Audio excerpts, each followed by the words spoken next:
Hello students. कल हमने electric field lines पढ़ी थी पिछले लेक्चर में, और आज हम एक दो क्वेश्चंस करने के बाद फील्ड लाइन से रिलेटेड, और फिर हम शुरू करते हैं कि किसी भी चार्ज पार्टिकल पर फील्ड लाइंस में कितना इलेक्ट्रोस्टैटिक फोर्स काम करेगा। तो सबसे पहले एक क्वेश्चन ले लेते हैं फील्ड लाइंस का। क्वेश्चन है, ये आईआईटी में आया हुआ क्वेश्चन है। वो कह रहा है एक इक्विलेटरल ट्रायंगल है जिसके वर्टेक्स पर 3 आइडेंटिकल चार्ज रखे हुए हैं, plus Q plus Q. Draw the electric field lines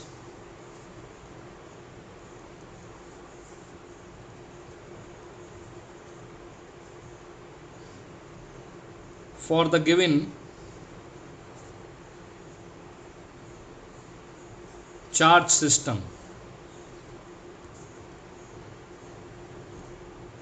given charge system के लिए फील्ड लाइंस हमें ड्रॉ करनी है। तो आपको बता देते हैं ये फील्ड लाइंस किस टाइप से होंगी। चूंकि ये दोनों चार्ज इसकी फील्ड लाइन को रिपेल कर रहे हैं, तो ये रिपल्सिव नेचर दिखना चाहिए फील्ड लाइंस का। और देखो, मैं दूर की तरफ भगा रहा हूँ, इसीलिए पीछे की तरफ, तो ये दोनों इनको इधर ही धकेल रहे हैं।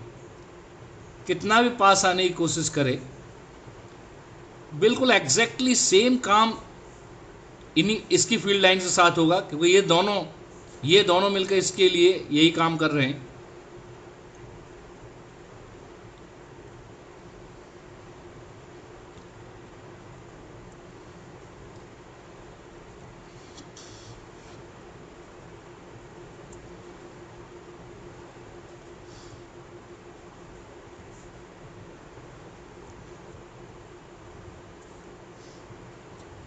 तो इस टाइप की फील्ड लाइंस इसकी आएंगी, एक दूसरे को इंटरसेक्ट कोई नहीं करेगी।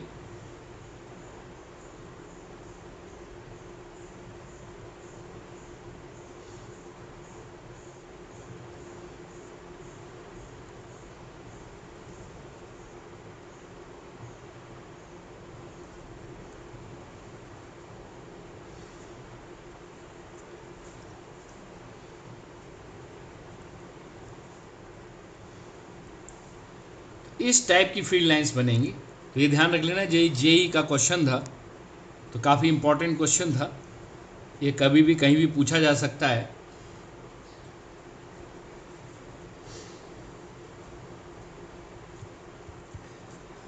एक और क्वेश्चन, अगर इलेक्ट्रिक फील्ड लाइंस इस टाइप से दे रखी हैं,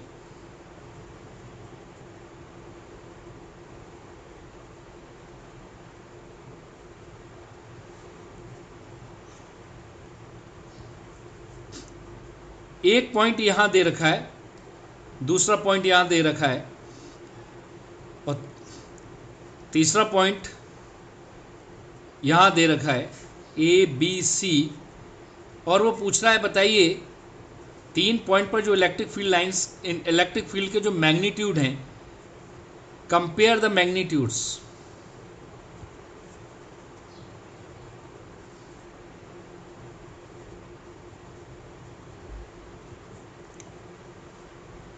ई ई बी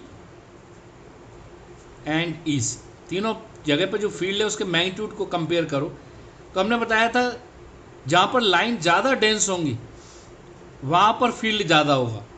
तो सबसे ज़्यादा डेंस ए पर है, उससे कम डेंसिटी सी पर है, और सबसे कम डेंसिटी, यहाँ देखो, वही लाइन इतने स्पेस में आ रही है, वही लाइन इतने स्पेस में आ रही है, वही लाइन इतने स्पेस में आ रही है। तो हमें दिख रहा है कि यहाँ पर उतनी वही लाइन बहुत कम स्पेस में, यानी यहाँ डेंसिटी ज़्यादा है, यहाँ पर डेंसिटी बहुत कम है, सबसे कम है, और यहाँ इन दोनों के बीच में सी पर। तो उसी सीक्वेंस में तो इस टाइप के क्वेश्चंस देखने को मिले हैं फील्ड लाइंस में, कॉम्पिटिटिव एग्जाम्स में। तो आप खुद देख सकते हो बोर्ड के लिए भी इंपॉर्टेंट है ये वाला क्वेश्चन, तो बोर्ड में भी इस टाइप का आ जाता है क्वेश्चन।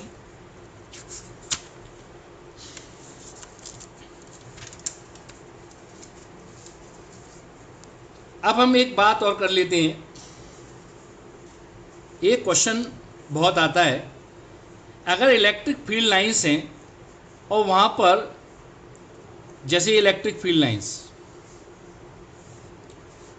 और इलेक्ट्रिक फील्ड लाइंस में अगर एक कंडक्टर रख दिया जाए,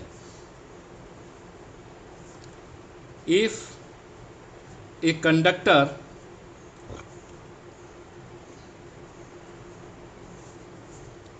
is placed in field lines, what will happen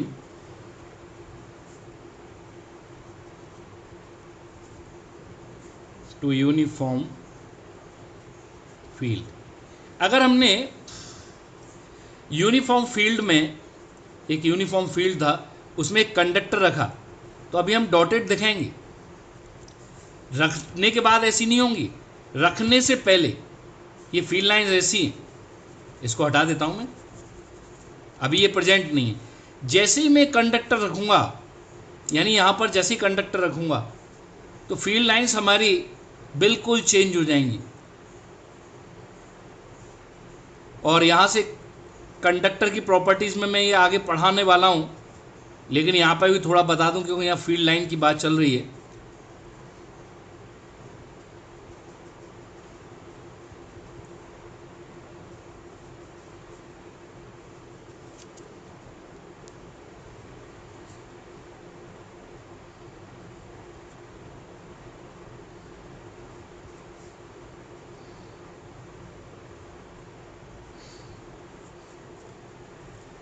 जैसे ही मैं कंडक्टर रखूंगा तो फील्ड लाइंस इस तरह से मॉडरेट हो जाती हैं, मॉडिफाई हो जाती हैं। इस तरह से थी, अभी इस तरह से हो गई, यानी यूनिफॉर्म फील्ड भी non uniform field. Region, electric field line जहाँ होगी वहाँ पर क्या होगा, कंडक्टर में क्या है, फ्री इलेक्ट्रॉन्स, उन पर फोर्स लगेगा, वो एक तरफ इकट्ठा होने लगेंगे, तो इधर नेगेटिव चार्ज इधर पॉजिटिव चार्ज। ये आप पहले से जानते हो, किसी भी चार्ज के पास दूसरा चार्ज लाते हैं तो इंडक्शन होता है। तो इंडक्शन का जो कॉज है वो इलेक्ट्रिक फील्ड लाइन से ही एक्सप्लेन होता है।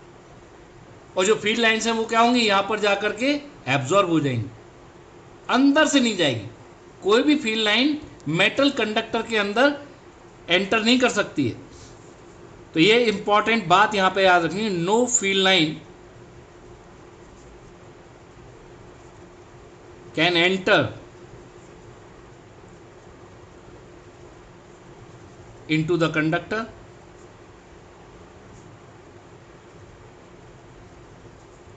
In electrostatics.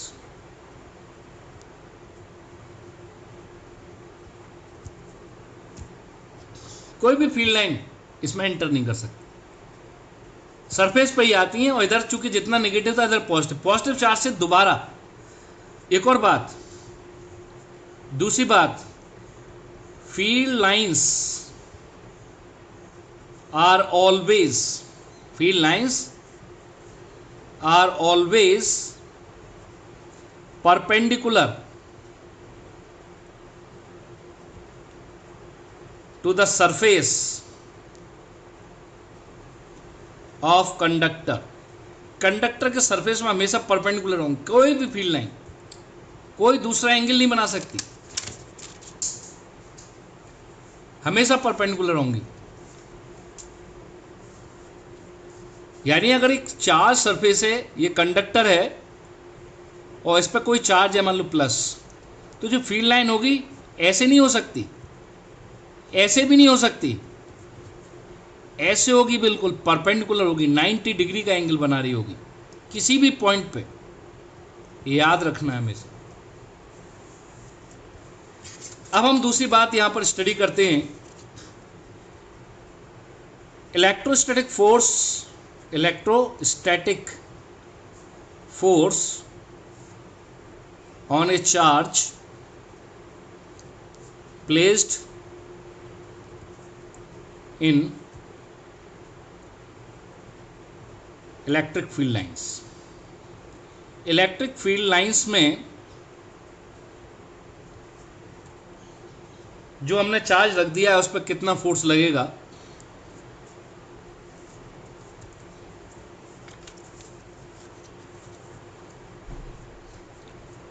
इसे समझने के लिए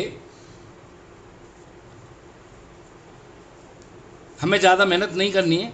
मान लो ये इलेक्ट्रिक फील्ड ई है, फील्ड लाइन से ये कोई चार्ज है, तो F equal to q E, चूंकि हमने पढ़ा था E equal to F upon q, तो F इजिकल टू क्या होगा, क्यू ई। फोर्स क्या होगा, q E on positive charge plus q charge. चूंकि ई वेक्टर और एफ वेक्टर, क्यू तो स्केलर है, तो पॉजिटिव चार्ज के लिए एफ और ई की डायरेक्शन क्या होगी, सेम होगी। For on plus q charge direction of force is same as that of E, and for negative charge, charge अगर नेगेटिव है, direction of force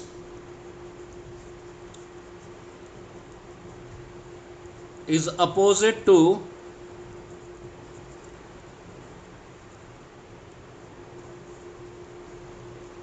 the electric field। Positive charge पर field की direction में force और negative charge पर field की opposite direction में force लगेगा, और फोर्स का magnitude F equal to q E होगा। और ये हमारे लिए काफ़ी उपयोगी है, ये फॉर्मूला, इसकी ज़रूरत पड़ने वाली है अब हमें।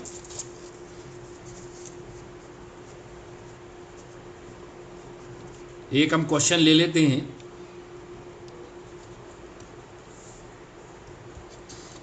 ये बोर्ड लेवल का क्वेश्चन है, एनसीईआरटी में इस टाइप का एक क्वेश्चन है। An electron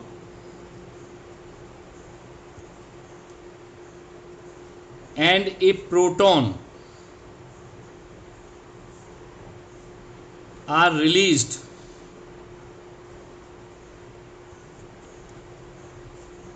in a uniform field simultaneously।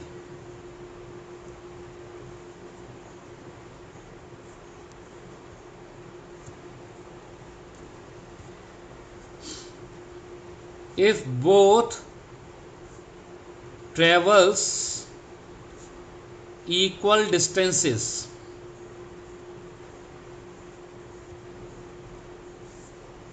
then find acceleration,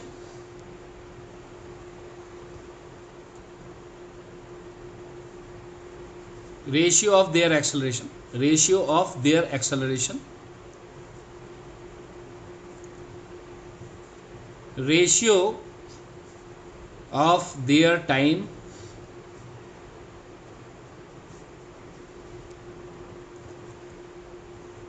ratio of their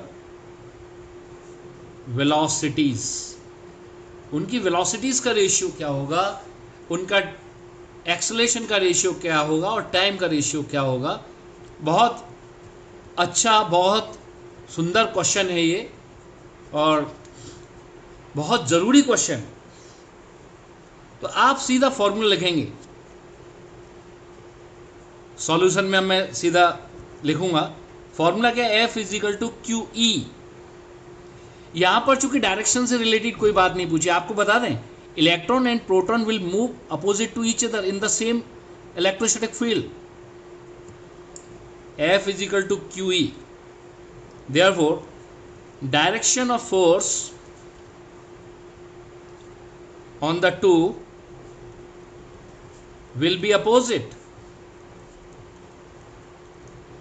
दोनों पर अपोजिट डायरेक्शन में फोर्स लग रहा है। therefore electron and proton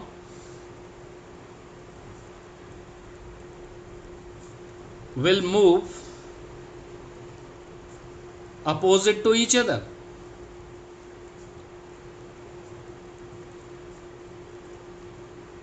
In same field.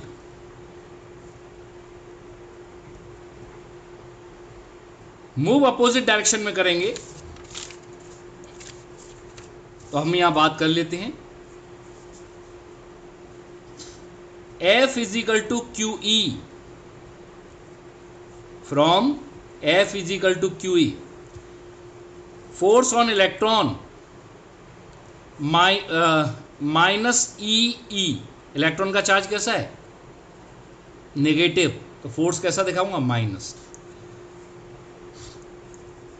ये इलेक्ट्रॉन और proton FP force on proton plus EE, दोनों force opposite direction में। यहां पर मैं वेक्टर साइन इसलिए नहीं लगा रहा हूं, मैंने माइनस और प्लस लगा दी, इसका मतलब ये वेक्टर को रिप्रेजेंट कर रहा है। डायरेक्शन यहां दिखा रहा हूं प्लस और माइनस। फोर्स किसके बराबर होता है? Mass into acceleration, mass of proton into acceleration of proton. ये इक्वेशन 1 है, ये इक्वेशन 2 है। अब वो कह रहा है कि acceleration of electron upon acceleration of proton. अगर मुझे यहां से निकालना है तो हम देख रहे हैं ये दोनों के मैग्नीट्यूड, दोनों मैग्नीट्यूड में क्या है? बराबर। ये हमें निकालना है तो मैं 1/2 कर दूं, इक्वेशन 1 अपॉन इक्वेशन 2, तो क्या आएगा? इधर आएगा -1 is equal to MEAE upon MPAP, यानी AE upon AP is equal to minus MP upon ME। अब हम जानते हैं since mass of proton is much greater than mass of electron, therefore acceleration of electron, that is AE, will be much greater than acceleration of proton। यही बात समझ में आई। Opposite है लेकिन इलेक्ट्रॉन बहुत तेजी से एक्सेलरेट हो रहा है।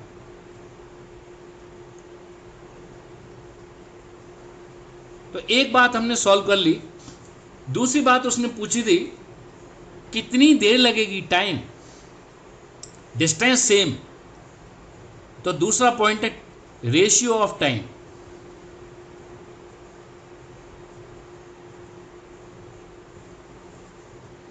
टाइम का रेशियो कैसे निकालेंगे?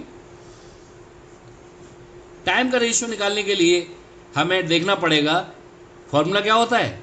डिस्टेंस दी हो तो S is equal to half AT²। Rest से स्टार्ट हो रहे हैं, यू तो है ही नहीं, U इज 0, इनिशियल वेलोसिटी तो है नहीं, रेस्ट पे उनको छोड़ा गया था वहां पर। तो S is equal to half AT²। A हम जान चुके हैं तो T इज इक्वल टू क्या हो जाएगा? √2S/A। तो अब हम इससे निकालेंगे तो T1 अपॉन T2, तो T is equal to 1/√A proportional to S। Same है, डिस्टेंस दोनों सेम ट्रेवल कर रहे हैं, तो T electron upon T proton is equal to √A proton upon A electron is equal to mass of electron upon mass of proton. तो हमें दिख रहा है कि इलेक्ट्रॉन हल्का है तो इलेक्ट्रॉन उतनी डिस्टेंस में जल्दी कवर कर लेगा उस डिस्टेंस को।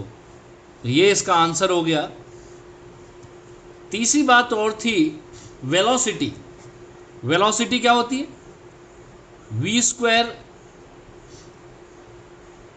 Is equal to 2AS। तो v is proportional to √2AS। S same है तो v is proportional to √A। Time √A का इन्वर्स था जबकि वेलोसिटी √A के डायरेक्टली प्रोपोर्शनल है। तो क्या हो जाएगा? v electron upon v proton is equal to √AE upon AP is equal to √MP upon ME। और ये बता रहा है कि वेलोसिटी जो है इलेक्ट्रॉन की ज़्यादा होगी कि प्रोटॉन का मास ऊपर आ रहा है जो कि बड़ा मास है। कितनी ज़्यादा होगी आपको मालूम है? प्रोटॉन का मास इलेक्ट्रॉन से लगभग 1857, यानी जो वेलोसिटी ऑफ इलेक्ट्रॉन है वो approximately 45 times velocity of proton होगी, अप्रॉक्स।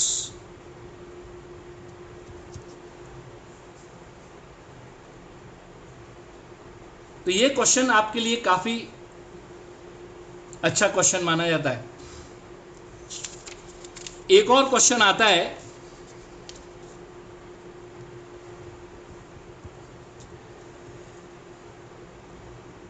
फाइंड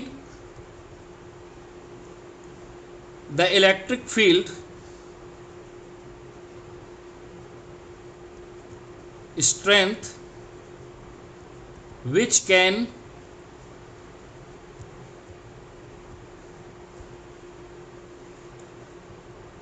suspend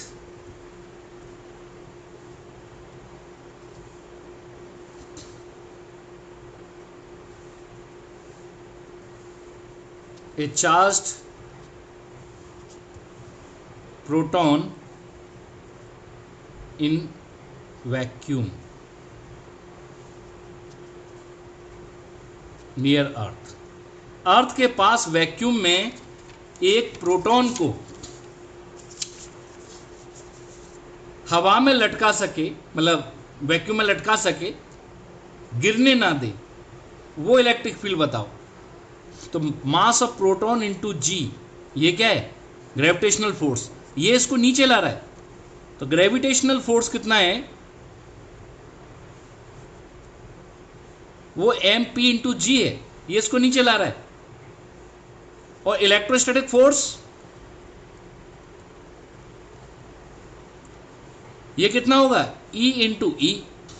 अगर ये दोनों इक्वल हो गए, वेट तो नीचे ही है लेकिन इलेक्ट्रोस्टैटिक फोर्स ऊपर हो गया, यानी इलेक्ट्रिक फील्ड, चूंकि प्रोटॉन पॉजिटिव है, पॉजिटिव पे ऊपर की तरफ फील्ड दूंगा तभी ऊपर की तरफ फोर्स लगेगा, तो ये रुका रहेगा, फिर ये गिरेगा नहीं, सस्पेंड हो जाएगा वहीं की वहीं। तो E is equal to M P into G, तो इलेक्ट्रोस्टैटिक फील्ड कितनी हो जाएगी? M P G upon E. ये हो गया। तो इस टाइप के क्वेश्चंस आते हैं, इनकी जरूरत पड़ने वाली है आगे चल के। बहुत इंपॉर्टेंट कॉन्सेप्ट है ये, देखने में बिल्कुल सिंपल लग रहा है लेकिन बहुत यूजफुल है, कठिन बिल्कुल नहीं, कठिन तो है ही नहीं बिल्कुल, इसमें कुछ भी कठिन नहीं। दोनों क्वेश्चन में कुछ कठिन नहीं था, वो आपके v equal to u plus a t वाला था क्वेश्चन, और ये सिंपल, दोनों फोर्स इक्वल हो गए तो वो हवा में रुक जाएगा या वैक्यूम में रुक जाएगा। अब हम बात करते हैं, इसके बाद हम शुरू करते हैं, जरा एक और क्वेश्चन ले लेते हैं। एक क्वेश्चन ये बहुत देखने को मिलता है, क्योंकि हम डायपोल भी पढ़ चुके हैं, अब डायपोल पे ही हम आ रहे हैं आगे चल के, क्योंकि एक पार्टिकल, चार्ज पार्टिकल पे फोर्स देख लिया, अब दो चार्ज पार्टिकल एक साथ हों जैसे डायपोल है, तो फुल फोर्स कैसे, कितना फोर्स होगा, कितना टॉर्क होगा, ये सब चीज़ हमें स्टडी करनी है। अब वो कह रहा है कि एक इक्विलेटरल ट्राइंगल है जिसके वर्टिसेस पर -2q प्लस q और प्लस q चार्ज रखे हैं। चार्जेस, इनका नाम भी डाल देता हूं, A B C, plus q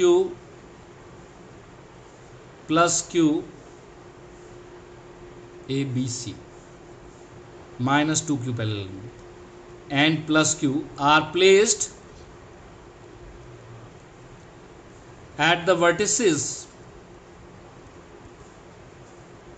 of an equilateral triangle of side A, side L.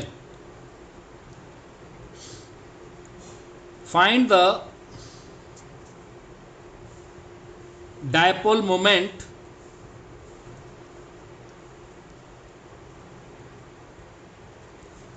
of this system.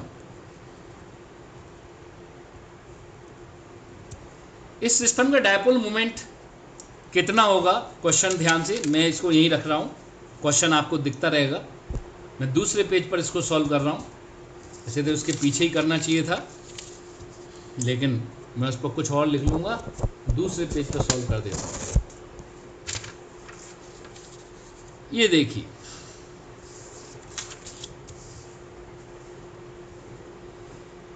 है क्या, ये -2q।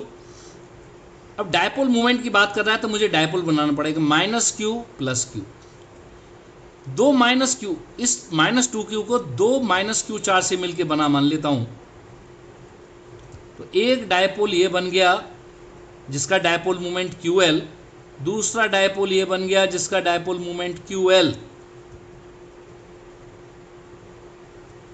तो दो हमारे पास p वेक्टर आ गए जिनके बीच में एंगल कितना है, 60। तो सॉल्यूशन क्या होगा,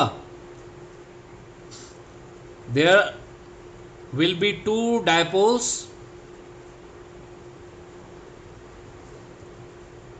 each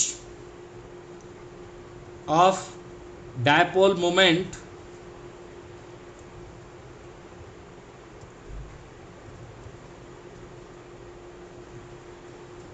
and making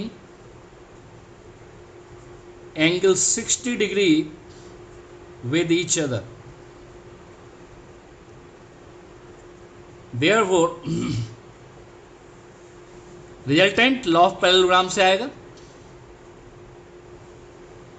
ये फाइनल P डैश होगा, P dash is equal to P² + P² + 2P P cos 60, और जब इसको सॉल्व करते हैं तो अंडर रूट में 3P² आ जाता है या P√3, तो answer is QL√3।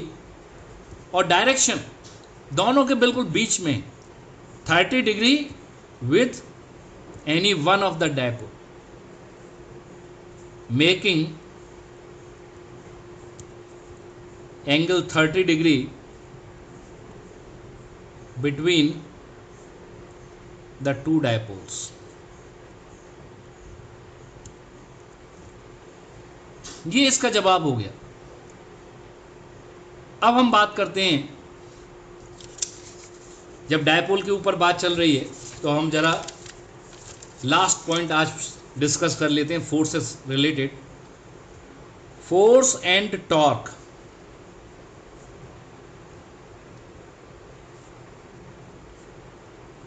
On A dipole in a uniform field, एक यूनिफॉर्म फील्ड में अगर डायपोल रखा है तो उस पर कितना फोर्स होगा और कितना टॉर्क होगा, ये हमें पता करना है।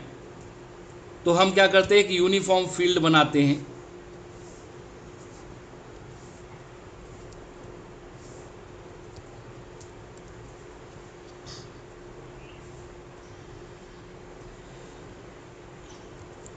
एक -q चार्ज है, एक +q चार्ज है। जैसा कि हम जानते हैं +q चार्ज पर QE force along the direction, -q charge पे भी QE force opposite to the direction, और ये एंगल थीटा है।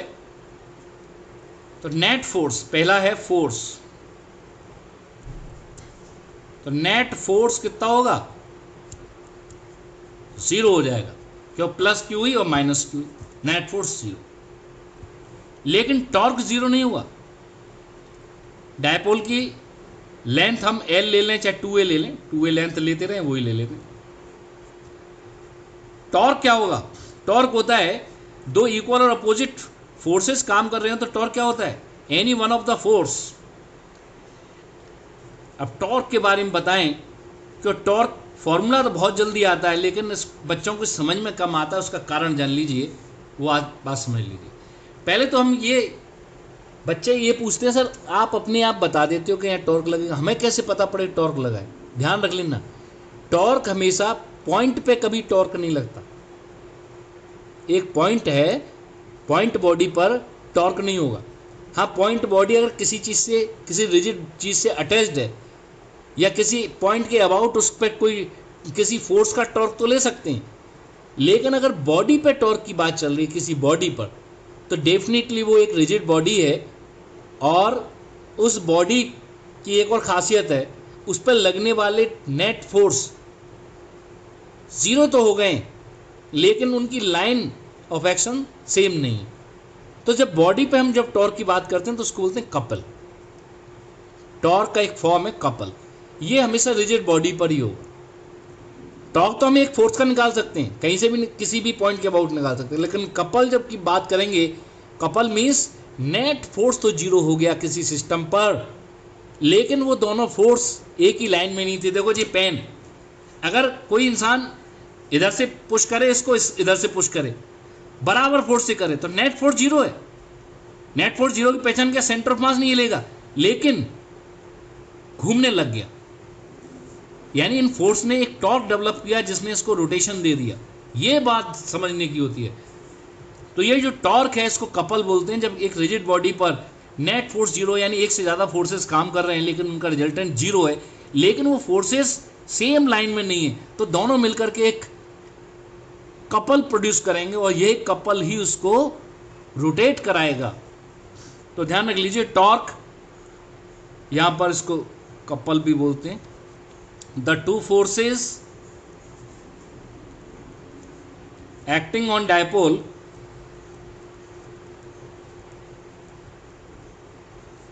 are equal in magnitude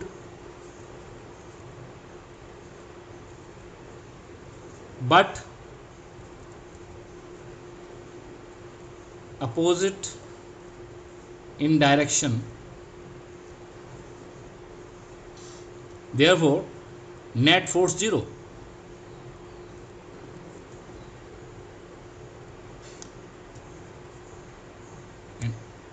But their line of actions are lines of action are different.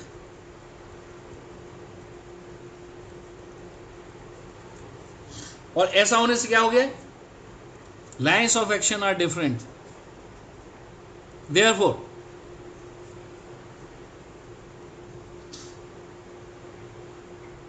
they will produce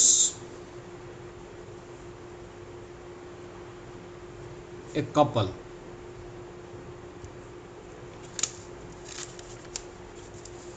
और कितना couple produce करेंगे ये मैं यहां लिख रहा हूं। Tau is equal to one of the parallel forces, बल्कि anti parallel forces, into perpendicular distance between them.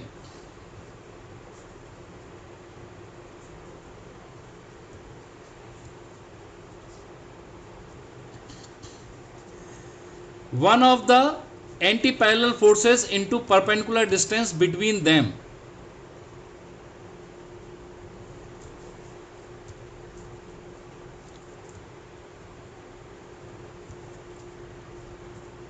अब इसी डायग्राम में देख लीजिए, कोई भी एक फोर्स तो क्यू ही हो गया। परपेंडिकुलर डिस्टेंस के लिए मुझे ये चाहिए, ये 2a है, ये एंगल थीटा है और ये परपेंडिकुलर। तो इसका मैं नाम डाल देता हूं थोड़ी देर के लिए, पी तो चलो वो है, एक्स वाई जेड डाल देता हूं, एक्स वाई, इस पॉइंट का नाम जेड। तो टॉर्क क्या हो जाएगा? क्यू ई तो एक फोर्स हो गया, इनटू परपेंडिकुलर डिस्टेंस क्या है? Y Z. Y Z upon 2a, perpendicular upon hypotenuse, ये हो गया साइन थीटा। तो टॉर्क हो जाएगा q E into 2a sine theta. Y Z की वैल्यू रख दी मैंने, Y Z is equal to 2a sine theta. q into 2a मैं पहले से ही जानता हूं, पीई साइन थीटा। तो टॉर्क का जो फॉर्मूला आ गया, पीई साइन थीटा आ गया यूनिफॉर्म फील्ड में। वेक्टर फॉर्म इसकी होती है, चूंकि रोटेशन है वेक्टर फॉर्म होती है आर क्रॉस एफ। आर यहां पर 2a है क्रॉस एफ, एफ यहां पर QE है यानी P cross E। It is the vector form, इसको वेक्टर फॉर्म कहते हैं, P क्रॉस E। इंपॉर्टेंट है ये काफी। ऐसा यूनिट टॉर्क की आप जानते हो न्यूटन मीटर होती है। तो हमने देखा कि डायपोल पर इलेक्ट्रोस्टैटिक फील्ड में कितना टॉर्क डेवलप होगा, कितना फोर्स डेवलप होगा, ये यूनिफॉर्म फील्ड की बात थी। नेक्स्ट टर्न पर हम नॉन यूनिफॉर्म फील्ड में टॉर्क की बात करेंगे, यानी नेक्स्ट वीडियो में नॉन यूनिफॉर्म फील्ड में टॉर्क की बात करेंगे, उसके साथ इलेक्ट्रोस्टैटिक फ्लक्स पढ़ेंगे। फिर उसके अगले वीडियो में हम जो है गॉस लॉ एक्सप्लेन करेंगे। आज के लिए इतना काफ़ी। अगर आपको वीडियोस अच्छे लग रहे हैं तो इनको सब्सक्राइब करें, दूसरों में इनको दूसरे लोगों को भी बताएं, जिससे कि मुझे थोड़ा सा उत्साह मिले और मैं और वीडियो बनाने के लिए प्रेरित हूँ। कोशिश कर रहा हूँ कि आपको कॉन्सेप्ट्स को, कठिन कॉन्सेप्ट्स को भी आसान तरीके से समझा सकूँ। Thank you very much. आप इसको लाइक सब्सक्राइब भी कर सकते हैं, बेल आइकन भी दबा सकते हैं।